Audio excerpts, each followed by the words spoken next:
जयंत को सुनना और जरूरी हो जाता है। जयंत।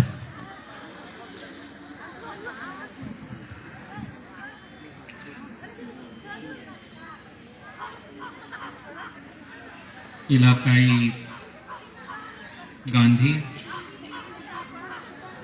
निष्काम कर्मयोगी गुरुजी घनश्याम शुक्ल साहब को चाहने वाला यहाँ मौजूद सहृदय समाज, हर कोई उनको अपने अपने तरीके से याद कर रहा है। और एक लफ्ज़ है इंटर जनरेशनल मेमोरी। एक पीढ़ी से दूसरी पीढ़ी में जो स्मृति यात्रा करती है।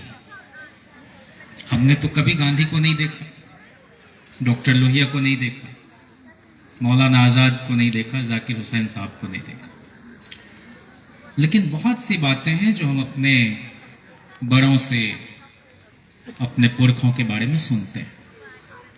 किशन पटनायक को किस रूप में हम लोग याद करते हैं? उनके लिखे हुए को पढ़ के। और मैं तो इस मामले में खुद को थोड़ा खुशकिस्मत समझता हूँ कि बहुत सारी यादें उनसे जुड़ी हुई आदरणीय शिवानंद जी के जरिए मुझ जैसे नौजवानों तक पहुंचती। शुक्ल साहब के साथ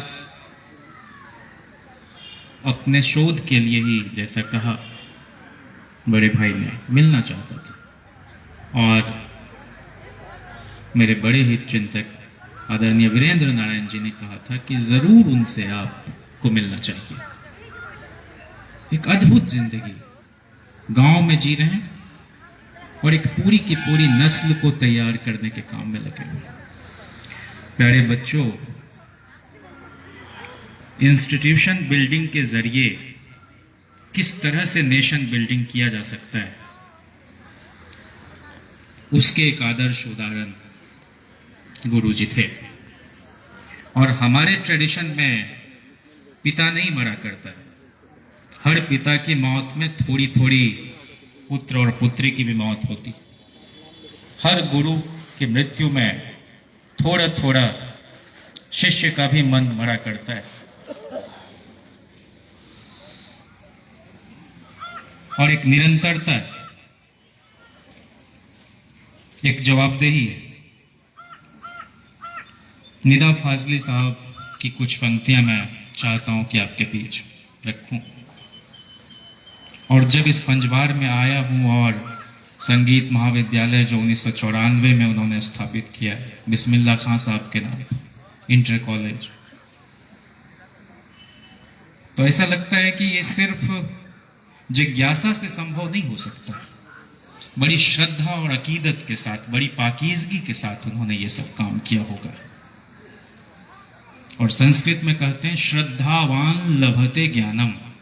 जो श्रद्धावान होगा वही ज्ञान की प्राप्ति कर सकता है। तो पूरे के पूरे अनास्था के वातावरण में एक ओएसिस की मानिंद गुरुजी नजर आ रहे हैं, जो बच्चों में उन मूल्यों को भी डालने का जतन करते रहे। और हर पिता चाहता है कि उसकी संतान उससे आगे बढ़े। हर गुरु चाहता है कि उसका शिष्य उससे आगे बढ़े। सर्वत्र विजयमेच्छयेत पुत्रात् शिष्यात् पराजयम। सारी दुनिया से विजय की इच्छा होती है, लेकिन चाहता है कि हमारा शिष्य हमको पराजित करे। इसलिए गुरुजी गए नहीं है। आप सबके चेहरे पर मैं उनकी मौजूदगी को महसूस कर सकता हूं। तुम्हारी कब्र पर मैं फातिहा पढ़ने नहीं आया, तुम्हारी कब्र पर मैं फातिहा पढ़ने नहीं आया। मुझे मालूम था तुम मर नहीं सकते। तुम्हारी मौत की सच्ची खबर जिसने उड़ाई थी वो झूठा था, वो झूठा था, वो झूठा था। वो तुम कब थे? कोई सूखा हुआ पत्ता हवा में हिल के टूटा था। मेरी आंखें तुम्हारे मंजरों में कैद हैं अब तक। मैं जो भी देखता हूँ, सोचता हूँ, वो वही है जो तुम्हारी नेक नामी और बदनामी की दुनिया थी। कहीं कुछ भी नहीं बदला।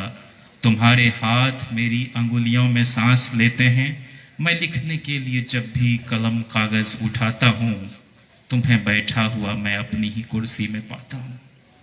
बदन में मेरे जितना भी लहू है वो तुम्हारी लग्जिशों नाकामियों के साथ बहता है। मेरी आवाज में छुपकर तुम्हारा जहन रहता है। मेरी बीमारियों में तुम, मेरी लाचारियों में तुम। तुम्हारी कब्र पर जिसने तुम्हारा नाम लिखा है वो झूठा है, वो झूठा है, वो झूठा है। तुम्हारी कब्र में मैं दफन, तुम मुझ में जिंदा हो। कभी फुर्सत मिले तो फातिहा पढ़ने चले जाना। और मैं समझता हूं कि थोड़ा बहुत पुण्य होगा मेरे जीवन का कि आज इस पुण्य भूमि पर आने का अवसर मिला। नहीं तो आज की तारीख में शिक्षकों का कोई बहुत सम्मान इस व्यवस्था में नहीं रह गया है। और इसलिए फिर से उस भरोसे को, उस विश्वास को, जैसे गांधी के बारे में कहते थे ना कि वो किसी भी व्यक्ति से मोहब्बत कर सकता है, गुरु जी के बारे में भी यह अनुभूति हो रही है मुझे कि बेशर्त मानव मात्र को प्रेम करने की उनके अंदर उदारता थी और एक ह्यूमन कंपैशन था। बिल्कुल खालिस इंसान, कोई कपट नहीं, बहुत निश्चल, और जिंदगी भर उस वर्च्यू को कायम रखना ये बड़ी बात है। इसलिए जो मौलाना मजहरुल हक के लिए जाना जाता रहा है, जो स्थान राजेंद्र बाबू के लिए, बड़े शायर जमील मजहरी के लिए, उसी कड़ी में बहुत अकीदत के साथ गुरु जी का नाम लिया जा सकता है। और ये खुद से उन्होंने अर्जित किया। लोहिया अभी देख रहे थे और मुझे लगता है कि जो योगेंद्र जी कह रहे थे, चंद नाम वो गिना रहे थे। सबसे बड़ा दुर्भाग्य यह है आज के वक्त का कि हम लीडर्स प्रोड्यूस नहीं कर रहे हैं, मियरली लेजिस्लेटर्स। और जो लेजिस्लेटर हैं उनका लेजिस्लेशन के काम में कोई मन नहीं लगता, वो बिल्डर्स और कॉन्ट्रैक्टर्स होना चाहते हैं, और बिल्डर्स कॉन्ट्रैक्टर्स लीडर्स बनना चाहते हैं। वैसे माहौल में राज्यसभा का सांसद रहते हुए जो शिवानंद जी ने थोड़ी सी भूमिका उसमें निभाई है, मैं चाहता हूं कि आज बहुत सारे हमारे समाज के लोग हैं जो सत्ता प्रतिष्ठान में हैं, अगर वो लाइब्रेरी बनाने का काम कर सकें, जैसे छपरा में जिसमें रामजपाल सिंह जी पढ़ते थे, दरोगा राय जी, उसमें वीरेंद्र नारायण जी कुछ कर रहे हैं, दिखाया इन्होंने, तो मैं समझता हूं कि हमारे समाज की चेतना का स्तर भी थोड़ा सा उठेगा। लोहिया नर नारी समता की बात करते थे। उस संपूर्ण क्रांति, सप्त क्रांति के इस एक बड़े सूत्र को पकड़कर जो यहाँ की बालिकाओं के लिए उन्होंने काम किया, अद्वितीय। विद्या हमारी भी तब तक काम में कुछ न आएगी, बालिकाओं को भी सुशिक्षा दी न जब तक जाएगी। सर्वांग के बदले हुई यदि व्याधि पक्षाघात की, तो भी न क्या दुर्बल तथा व्याकुल रहेगा वात की।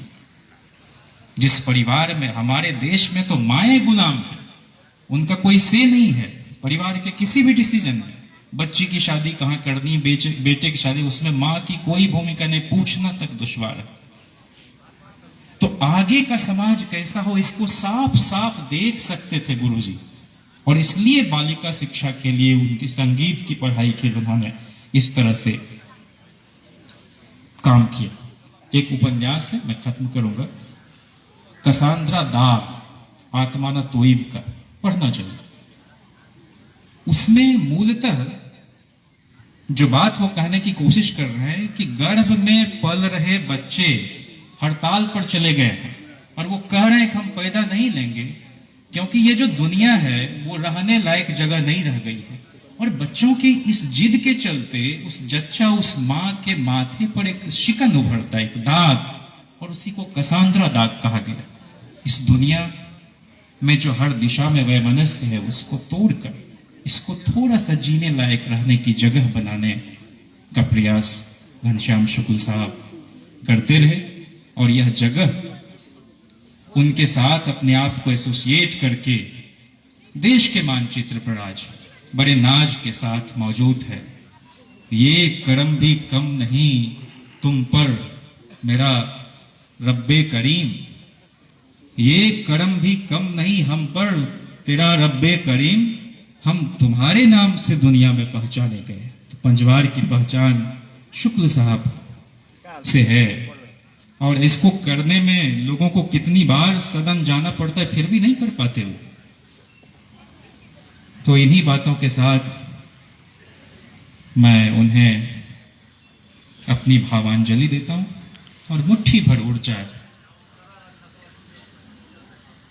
उनकी साधना की आबो हवा से लेकर मैं जा रहा हूं, और उनकी शान में एक शेर पढ़ते हुए कि सूरज हूं जिंदगी की रमक छोड़ जाऊंगा, सूरज हूं जिंदगी की रमक छोड़ जाऊंगा, मैं डूब भी गया तो शफक छोड़ जाऊंगा। और वो शफक, वो लालिमा शुक्ल साहब की इन बच्चों के चेहरे से टपकते हुए नूर में मैं देख सकता हूं।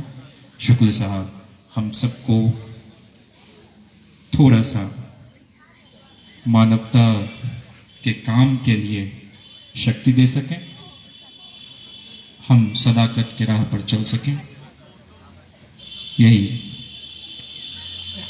आज की उनके श्रद्धांजलि सभा का हासिल होगा। बहुत शुक्रिया।